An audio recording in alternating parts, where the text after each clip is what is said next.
We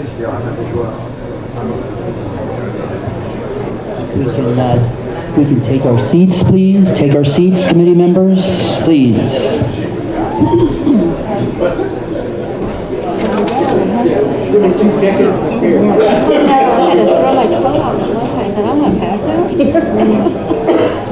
Crazy. I can't hear, and I'm just thinking, is it me? Oh, I thought for sure it was me. I was on my way to the audio. So I'm going into our what it's like this. It was announced at the U.S. Summit. You'll see it almost every magazine. But he's coming back to Ohio. I'm in Cleveland. But he's coming back from Sacramento this week. Back to Ohio. But we got exclusive lights for you. Yeah.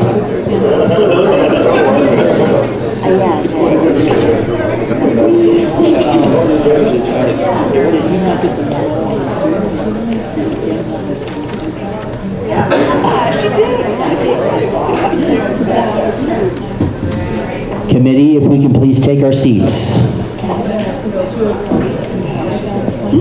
I don't answer this. I've been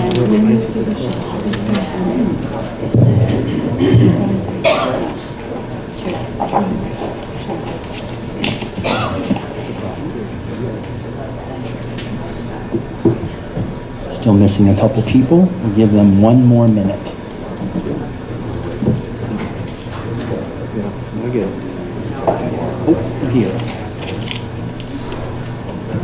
Okay, we are reconvened, and we are going to finish up today from Justin on the Department of Commerce. He's going to give us an update. We looked at the cultivator rules the last time we were together. Public comment has come in, and I think the Commerce Department is prepared to give us some information on that feedback, and the floor is yours. All right. Good afternoon. I'm Jackie Williams. I'm Director of the Ohio Department of Commerce. And as was indicated, we had a comment period after you reviewed the original version of the cultivator rules. And after receiving feedback from the public, we took some time to analyze the comments, and also then took time to incorporate any changes into the cultivator rules. So what Justin is prepared to discuss with you this afternoon is any changes and modifications that were made to the original version of the cultivator rules that you've had an opportunity to see. Thank you, Director, Chair Passafume, and the committee. As indicated, we had a public comment period from November 1st until November 15th. And within that time period, we received well over 75 comments, a lot of them from the committee, but also from the general public, interested parties, policy groups, so on and so forth. And I can tell you that the comments were very well thought out. There was a lot of support behind the recommendations and the arguments that they had after reviewing the initial rules. And I can just say how helpful that was, me having a chance to go first. So I would encourage that same type of consideration and thought that would go into the rules you heard today and the rules that we'll present in upcoming meetings. So we had a process, and what we did is looked at every response that came in and went through and made sure that we categorized them so that we could adequately describe to you what we saw, and then as a result, what changes we made to those proposed rules. So if you take a look, and I want to call out that this is a majority of the comments, and what we're sharing with you today were some of the larger changes that will impact the program, but by no means is this list comprehensive. So you will need to continue to review the new set of proposed rules and see if there are any changes or comments to those rules as we go forward with the CSI and JCAR process. But we've broken down into 7 different groups: number of licenses and square footage restrictions, the license and application fees, which included the financial responsibility requirements, environmental impact, product safety, pesticide and fertilizer usage, and the packaging requirements and expiration dates. So we took those comments and we talked with the director, we talked with individuals in the department, our team at the Department of Commerce, as well as the consultant that we have from the industry, and they resulted in the following changes, which you will see here today. First, with respect to the number of licenses, we increased the number of level 2 cultivator licenses that may be issued prior to September 8th, 2018 from 6 to 12. And that brings that up with the same number of licenses that may be issued for the level 1 cultivators before that effective date.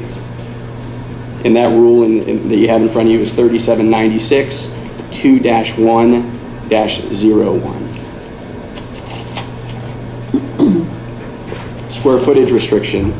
We heard a lot from different groups, and the recommendation ranged greatly, varied greatly.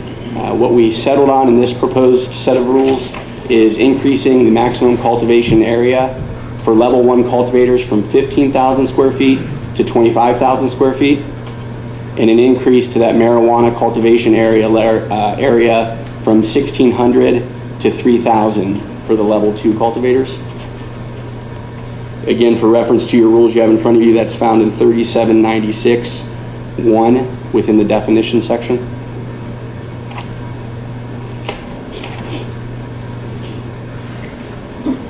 Next, we're looking at the expansion of existing facilities. What this new rule will allow to be done is for existing licensees that are operating in accordance with the rule that we've established, so they're meeting certain criteria and certain thresholds, they will either be able to petition the director for an expansion of their marijuana cultivation area, or the director in turn, if there is a need, can go out and reach out to these licensees for an expansion of their marijuana cultivation area. That rule is now 3796:2-1-09. And for purpose of clarifying here today, that would mean that if a level 1 cultivator was granted that petition to expand, they could have a maximum cultivation area of 50,000 square feet, and a level 2 could have a maximum cultivation area of 6,000 square feet. Switching gears over to the financial responsibility piece, there was a provision added under Rule 3796-2-1-05, and it adds a general liability and products liability insurance policy requirement to the financial responsibility piece, with the coverage limits and terms to be determined by the director.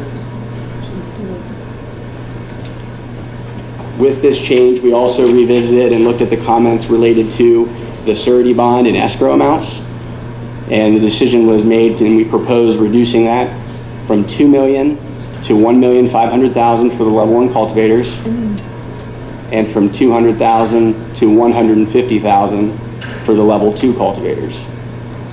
Another piece that we added within that same rule is there is now a possibility for these licensees to, once they are performing well, meeting the adequate supply thresholds, that amount will reduce over the period of 3 years.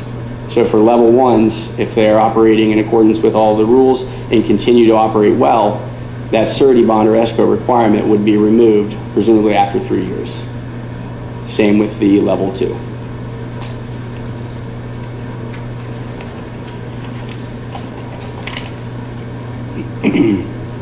Next, looking at the labeling and packaging of medical marijuana, Rules 3796-2-2-02 would allow a cultivator to place approved logos on the packaging. Some of the things we saw in other states, and it was recommended in the comment period, a good example is organic or certain products based on how they're cultivated.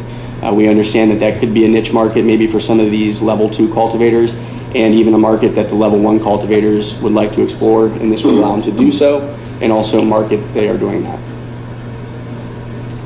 Second, we will now allow for composting of medical marijuana waste.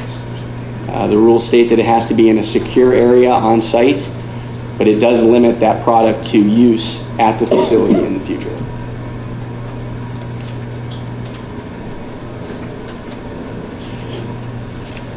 Another provision and a lot of comments that we received going to the quality and the consistency of products.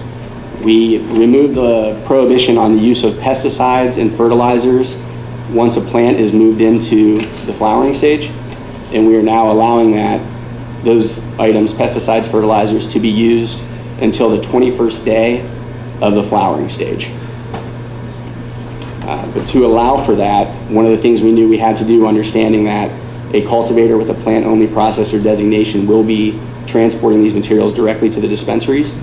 So we changed our testing rule that you find in these rules, and we'll require that every batch that's going to be sent to a dispensary of plant material be tested for the same things.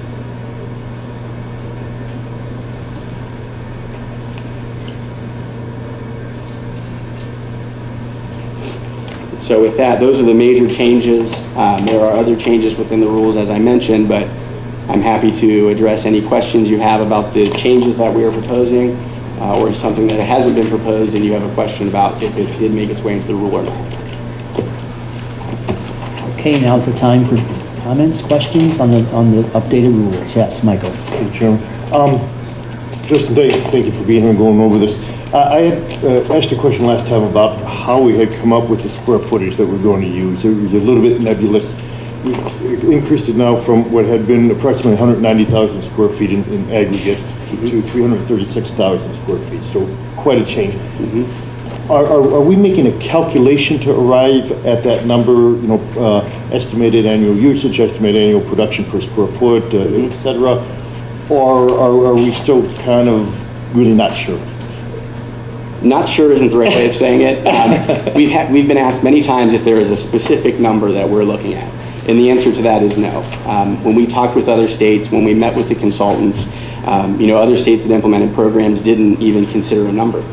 And so what we looked at is making this program, I hate to use a word, but flexible, meaning we increased the square footage by 10,000 square feet for these level 1. We increased it 1,400 additional square feet for these level 2.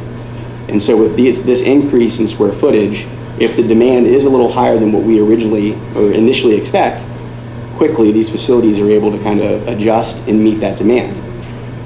Taking that a step further, if it's even higher than the initial 25,000 square feet or the 3,000 square feet, the director can act almost immediately, request those petitions, and we wouldn't have to worry about going through that 3-month, whatever it takes, application process to get additional grow capacity in the state.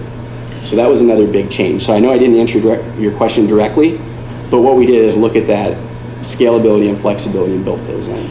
If I could say, we found in talking to other states that no one had really projected accurately what the demand for the product might be.